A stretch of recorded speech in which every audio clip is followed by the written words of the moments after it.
Bonjour. Franck, c'est avec beaucoup de plaisir que je réponds à ton invitation. Je suis effectivement heureux de continuer ce travail avec toi. Et je suis aussi content de vous rencontrer pour ce séminaire. Ce que je voulais dire, c'est que ce travail a commencé par une coïncidence. C'est-à-dire que j'étais en train de faire un travail sur Rousseau et Diderot, l'opposition entre donc la lettre sur les spectacles de Rousseau et le paradoxe du comédien de Diderot, quand Franck m'appelle et me dit « je travaille sur Diderot-Rousseau ». Je me suis dit bah, « évidemment, on n'est pas au même endroit, mais comme d'habitude, on fréquente les mêmes choses ».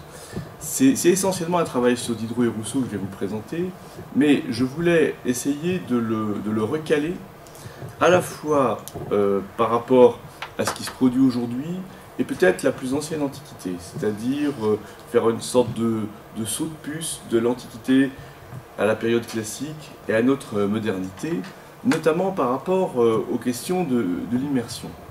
Effectivement, je pense que la question de l'immersion ou de la représentation est une question tout à fait moderne, c'est-à-dire c'est une question qui se pose dans les pratiques théâtrales d'aujourd'hui, du théâtre de rue, du théâtre des faits, refaits, et de la mise en scène des villes, on va dire, par tout un ensemble d'événements qui désormais les caractérisent et qui parfois en sont l'image. Mais je trouvais aussi que ce terme de la relation entre représentation et immersion était intéressante à restituer dans l'élaboration du paradigme.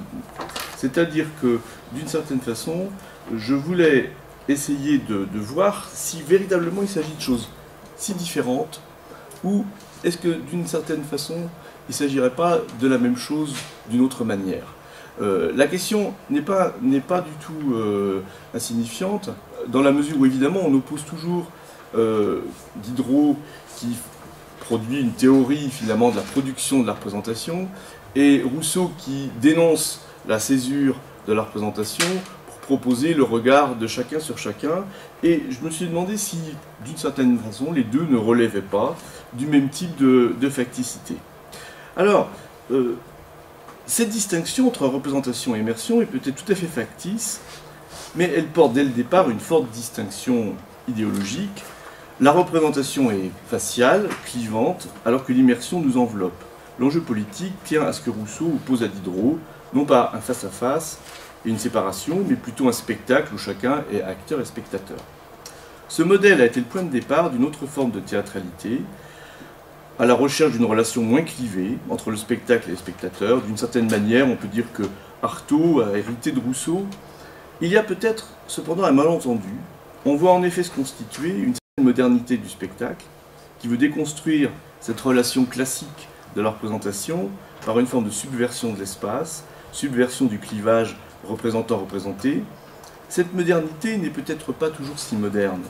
Artaud se réfère au théâtre balinais, mais en réalité, il réactive aussi des pratiques théâtrales prémodernes, de la même manière que Rousseau réactive parfois des auteurs de l'Antiquité comme Tertullien.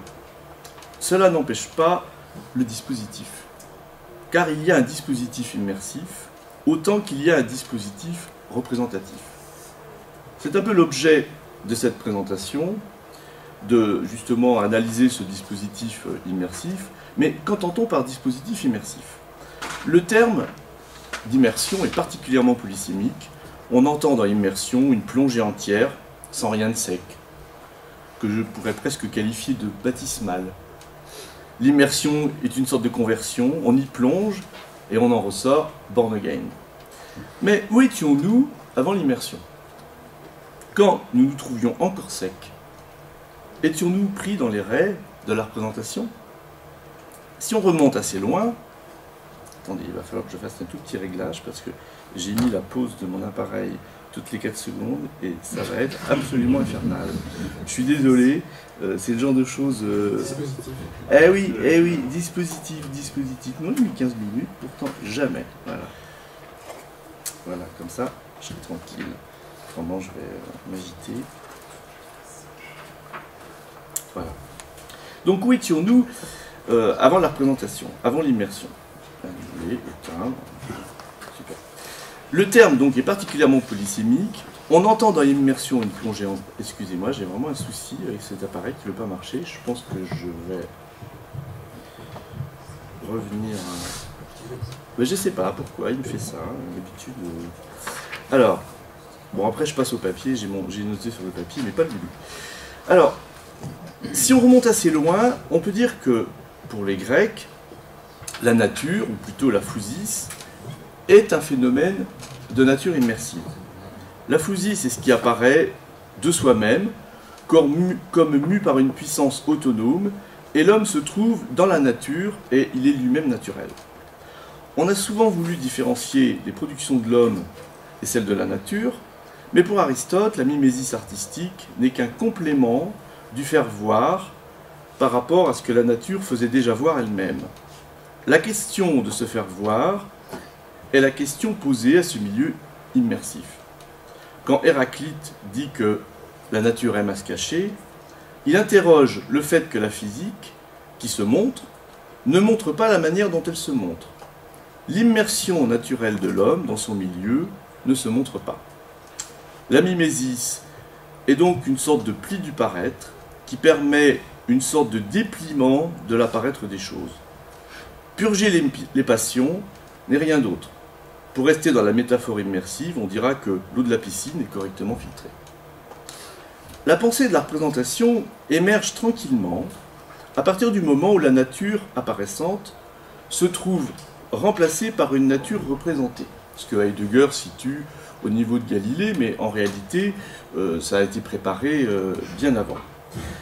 Le sujet moderne se trouve ainsi d'une certaine façon auto-immersif, et d'ailleurs, il manque chez Descartes, dans les méditations, de se noyer en eau très profonde. Que penser et être soient intimement connectés n'aurait certainement pas surpris le sophiste Gorgias, pour lequel être et penser sont à peu près la même chose. Chez Descartes, toutefois, il se dégage une sorte de flotteur qu'on peut nommer le sujet. En effet, à quoi sert un roc inexpugnable s'il se trouve au fond de l'eau? Il semble bien pourtant que chez Descartes, le sujet ne coule pas. À chaque fois qu'il pense, il flotte. Être et flotter, la même chose.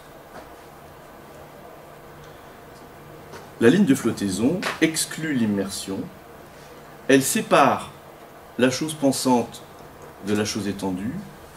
Cette séparation que Foucault définit comme redoublement de la représentation dit que le sujet, bien qu'immergé en lui-même, demeure toujours sec.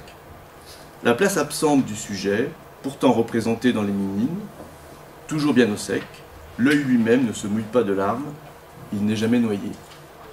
On comprend alors la rupture chez Rousseau, quand il découvre le sujet de l'Académie de Dijon, il pleure et découvre sa chemise trempée de ses larmes. La rupture est d'abord lacrymale, toute l'œuvre de Rousseau naît de ce trouble des larmes. Alors, dans son paradoxe sur le comédien, le premier, qui semble avoir la préférence de Diderot, défend l'artifice du jeu contre le jeu d'âme, considéré comme plus spontané mais moins susceptible de produire la représentation. Pourtant, les deux formes de jeu sont bien artificielles, puisqu'il s'agit dans les deux cas d'un jeu d'acteur. Mais celui qui compose son rôle assume pleinement le caractère artificiel de sa position, alors que celui qui joue d'âme semble demeurer dans une indécise naturalité. En réalité, Diderot désigne deux formes de présence, une présence pleine et immédiate, qui fait que les acteurs ne peuvent jouer que ce qu'ils sont, une présence médiate, où l'acteur se tient à distance de son rôle pour en produire les effets sans en être touché. En somme, la présence contre la représentation. L'artifice touche les régimes de l'être et du paraître, plus précisément, il est cet art de paraître ce qu'on n'est pas. Il relève dès lors de la composition d'une techné et non pas de l'immédiateté de l'apparaître des choses. Cette techné fait apparaître les choses et surtout elle permet le contrôle de leur apparition, alors qu'une présence plus spontanée se trouverait limitée par sa simple spontanéité. La question qui se pose alors est de savoir s'il faut produire la nature ou la reproduire. La production de la nature se contente de la montrer alors que sa reproduction exige l'étude et la composition. Elle ne montre plus la nature elle-même telle qu'elle est, mais plutôt ce qu'elle paraît, et c'est là le travail spécifique de l'artiste, dont l'objectif n'est en rien de concurrencer la nature, mais bien de la surpasser par son art. C'est sur ce fond que se construisent les esthétiques à la fin du XVIIIe et au début du XIXe siècle, quand elles considèrent que l'art tient à la représentation plutôt qu'à la chose même, jusqu'à penser qu'il y a plus de beauté dans un piètre dessin que dans un magnifique coucher de soleil. C'est Hegel. L'artifice, dans ces conditions, ne se contente pas de simuler la nature, il s'y substitue. La référence naturelle ne sert de modèle qu'à la condition qu'on puisse s'en affranchir. En réalité, cet artifice ne peut être envisagé indépendamment de la nature. Qu'il soit pensé comme son opposé ou son complément, puisqu'il appartient au même paradigme.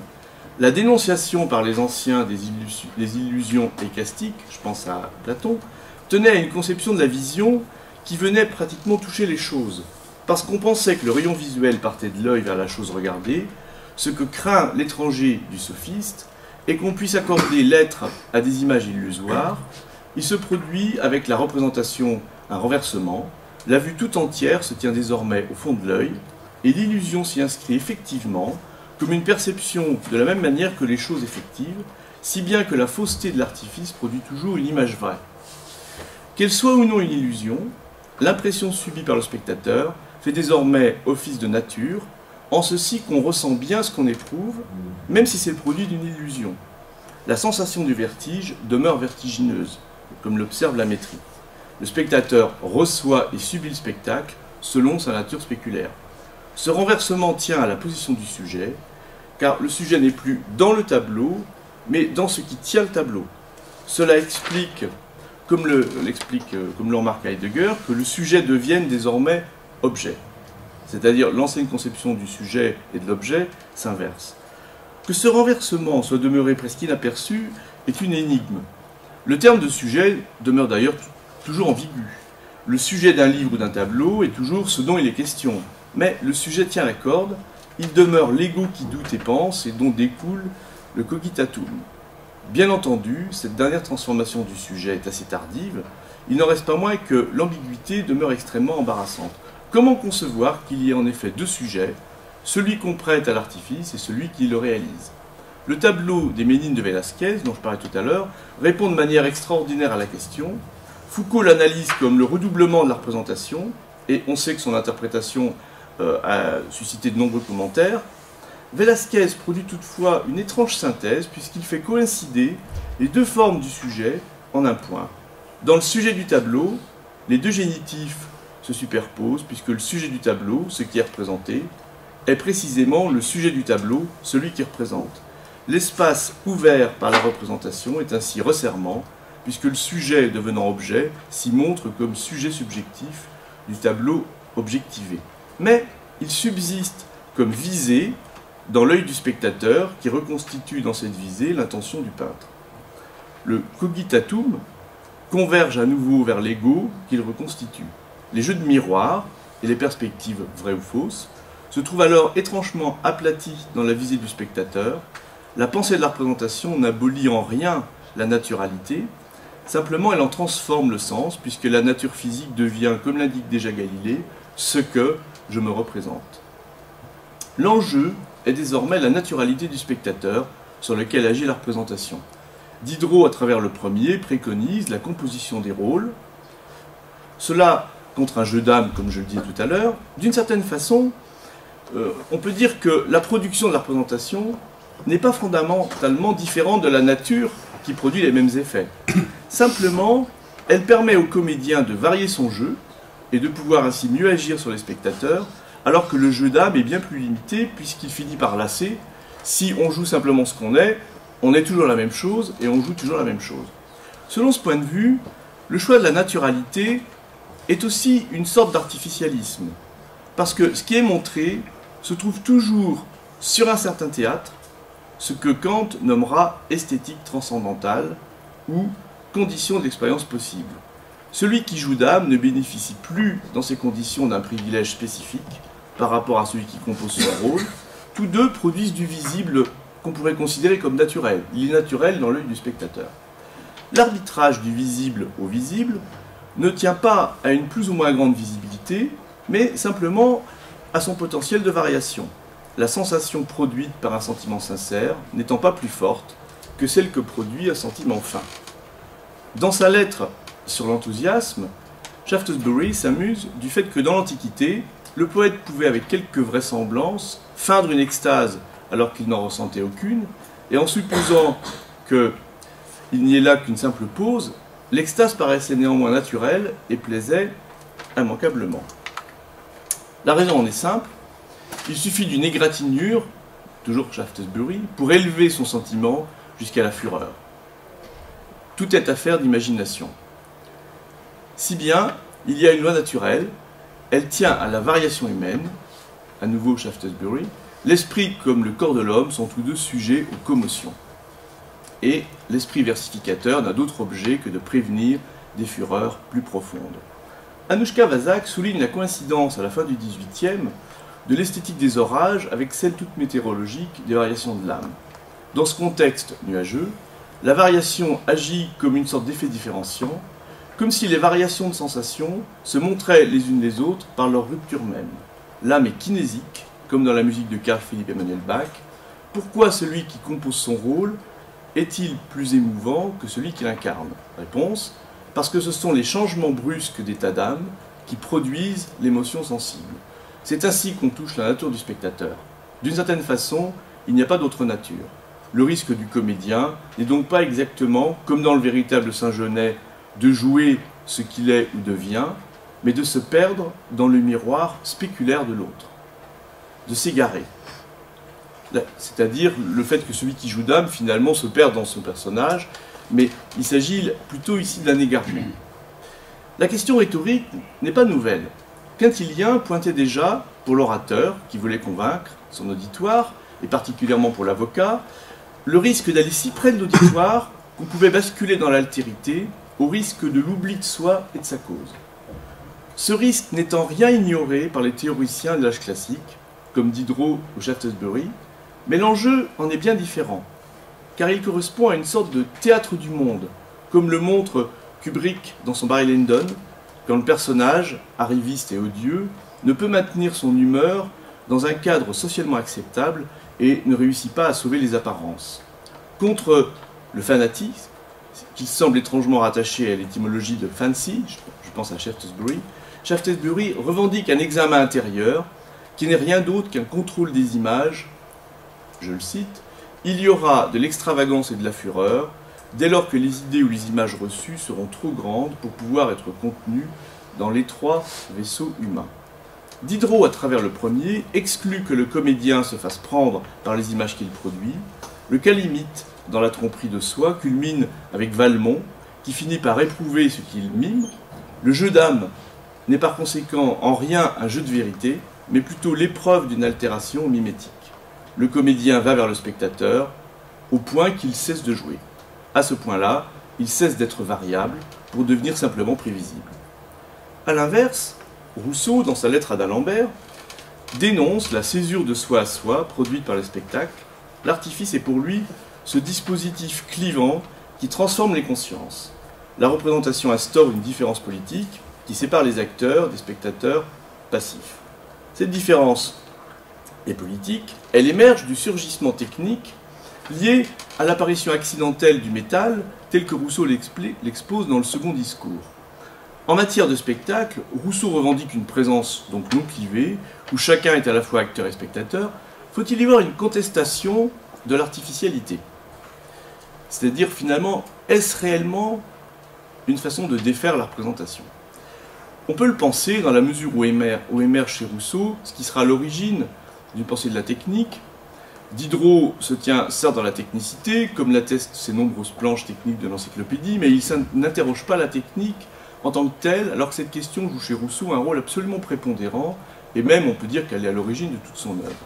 La question de l'émergence de la technique est cependant difficile, car on peine à imaginer ce que serait un monde pré-technique.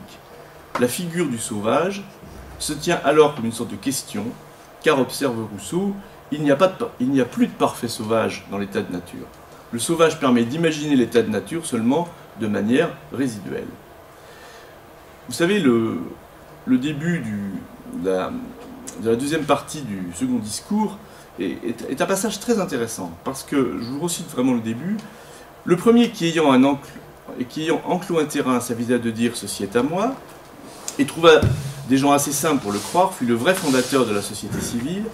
Que de crimes, de guerre, de meurtres et de misère et d'horreur n'eût point épargné au genre humain celui qui, arrachant les pieux et comblant un fossé, eût crié à ses semblables « Gardez-vous d'écouter cet imposteur, vous êtes perdus si vous oubliez que les fruits sont à tous et que la terre n'est à personne. » Le texte est assez extraordinaire, mais il dissimule une énigme. En effet, le second intervient après le premier, pour dire « les fruits sont à tous, la terre n'est à personne ». Mais, ce faisant, il entérine définitivement ce qu'il refuse. En effet, dans l'état de nature, il n'y a pas de tous. Le tous est un produit de l'état de société. Il est le corollaire de la société civile. Dans l'état de nature, les hommes n'ont point de lien autre que furtif. Il n'est pas possible d'y envisager un tous.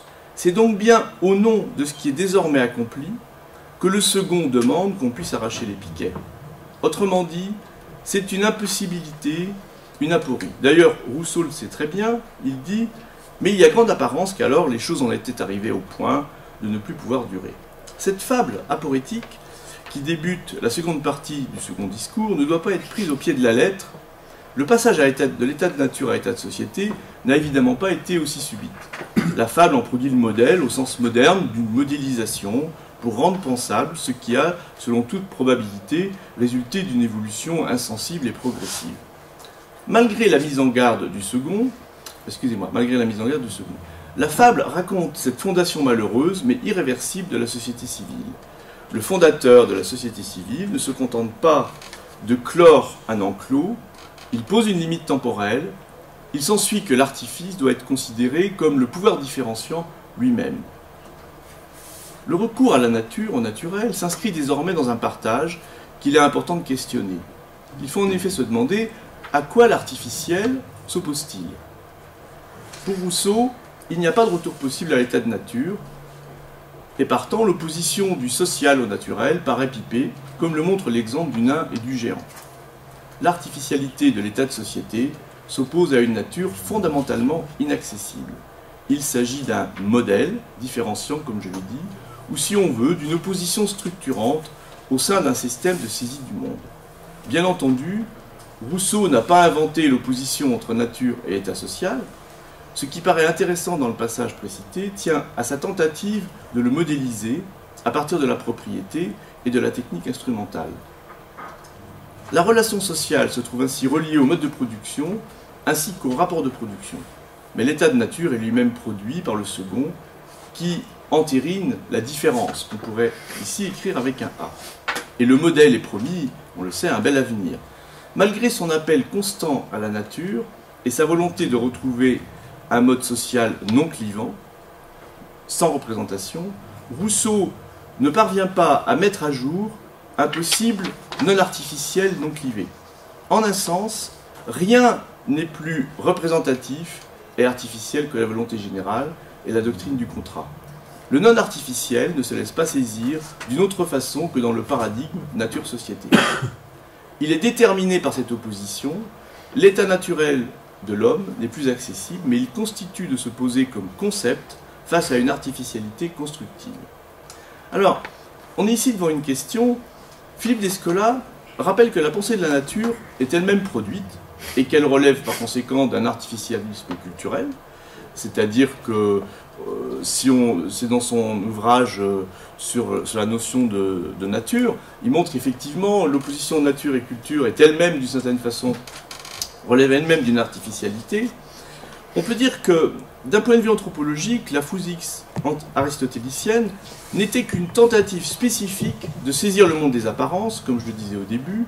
On ne peut effectivement envisager l'axiomatique naturaliste d'Aristote comme une possibilité parmi d'autres, mais effectivement, on va se trouver dans la confrontation avec ce moment où la pensée grecque se trouve confrontée au christianisme. C'est-à-dire que l'idée de l'artificialité de l'opposition nature on va dire, et complément de la nature chez Aristote, ne prend véritablement son sens que quand on l'oppose au christianisme. Chez Athénagore d'Athènes, par exemple, rien n'établit encore que la nature soit équivalente à la création. Donc on est au IIe siècle, et on verra que chez les auteurs un petit peu plus tardifs, effectivement, il va y avoir une assimilation très progressive et totale, ensuite, de la nature à la création.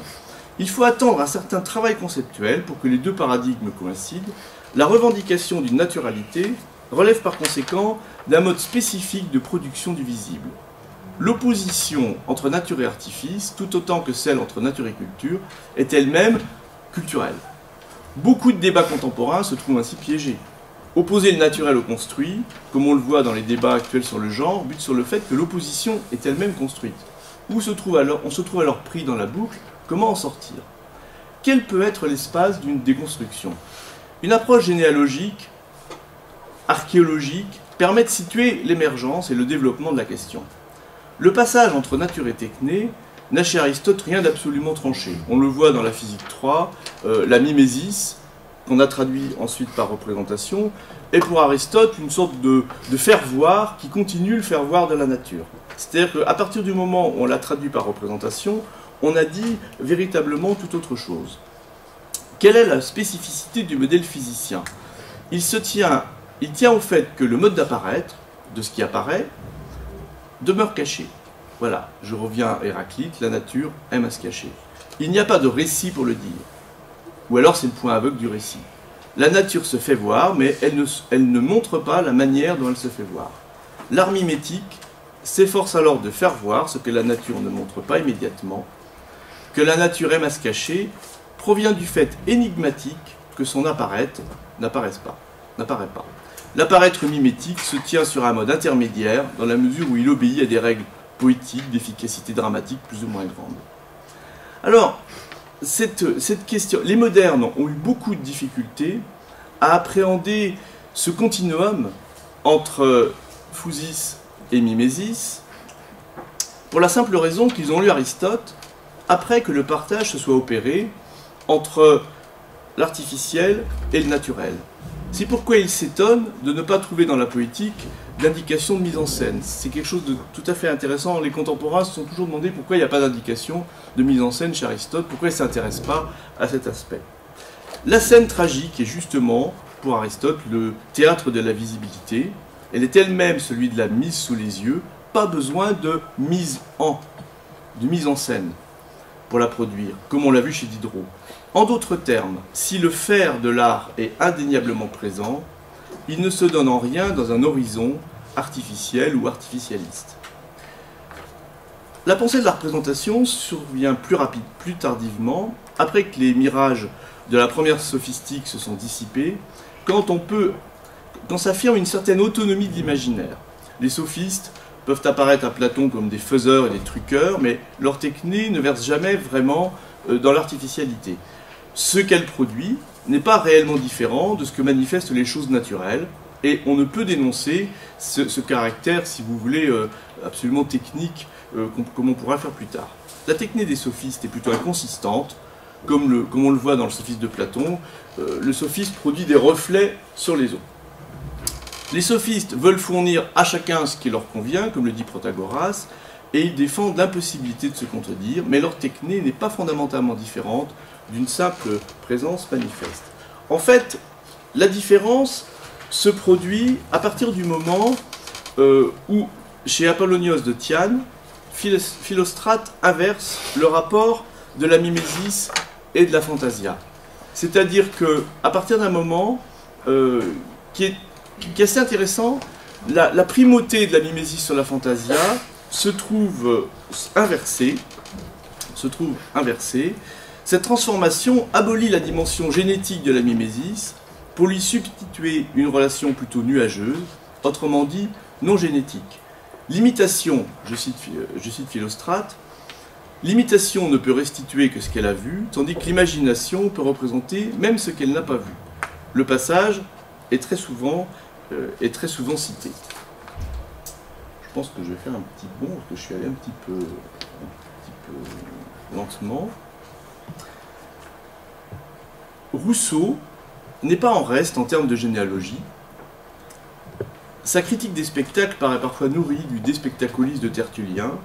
Bien entendu, il n'est pas question chez Tertullien d'état de nature antérieur à l'état social.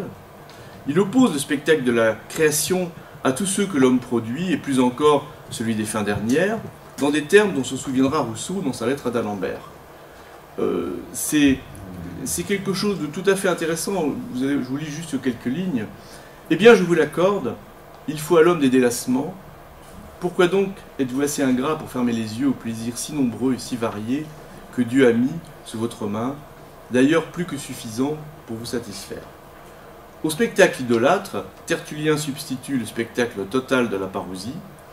Rousseau lui aussi propose des spectacles, où chacun se trouve à la fois spectacle et spectateur. Bon, les passages sont extrêmement connus. On lit souvent ce passage comme un refus de la représentation et du spectacle clivant. L'opéra semble effectivement l'opposé absolu de la fête villageoise prônée par Rousseau, mais le modèle aporétique du second discours demeure. Il n'y a pas de retour possible à une quelconque naturalité, simplement l'artificialité se trouve dissoute dans le regard de tous par tous. Mais Rousseau n'abolit en rien l'artificialité du regard, simplement chacun se trouve également regardant et regardé, alors que le théâtre clivait les fonctions. Le jugement dernier de Tertullien apparaît peut-être comme la matrice apocalyptique de ce passage bien connu. Dans la parousie, il n'y a pas de regard extérieur qui soit possible. Tertullien écrit « Ô immense étendue de ce spectacle, que me faut-il admirer? Où dois-je promener mes regards ?» L'évidence de la parousie, pour paraphraser Tertullien, ne se laisse pas simplement voir, elle s'impose et produit d'elle-même son évidence. Comme la création, la fin du monde est un artefact. Il faut toujours, comme dans les récits de science-fiction, un témoin, un dernier témoin, pour attester la destruction du monde, parce que cette destruction du monde ne peut être vue par celui qui l'a subie. La mondanéité est désormais indissociable de la spécularité qui la contemple, et d'une certaine façon la constitue. La parousie est décrite par Tertullien comme un spectacle, mais quelque grandiose qu'il soit, il se tient à la limite de l'extinction du phénoménal. Marie-Josée Monsdin commente ce passage comme la substitution d'un spectacle à un autre, et par conséquent comme le maintien d'un statut du visible. En réalité, celui qui pouvait croire que la mort était un baptême pouvait aussi envisager que la fin du visible soit un spectacle. En réalité, l'imaginaire poétique tombe effrayé devant l'évidence apocalyptique. Je vous passe le petit passage tout à fait extraordinaire de Tertullien. Le tremblement d'épouvante atteste désormais la vérité de ce nouveau récit chrétien. L'imaginaire païen ou mythologique s'efface devant une manifestation plus forte, mais surtout, le spéculaire finit en feu d'artifice, comme à la fin d'un film hollywoodien. In fine, c'est l'effet qui compte, le seul qui vaut attestation. On peut désormais contempler n'importe quel spectacle, et même s'y dissoudre, puisque l'artifice se tient dans le spéculaire. À la fin de l'œuvre du serpent de Bergman, le docteur Vergerus avale une capsule de cyanure et brandit un miroir pour se voir mourir. Croit-il vraiment qu'on puisse se voir mourir, ou même voir sa propre mort? Cette prétention ultime signe la vanité d'un personnage inhumain. Elle restitue aussi à la spécularité sa condition purement instrumentale. Quand les hommes sont devenus des choses, le spéculaire l'est aussi. Face à la création ou à la destruction, quel regard peut embraser un tel spectacle, sinon le substrat instrumental construit par le spectacle lui-même? Alors, je voudrais juste terminer sur la question de l'immersion.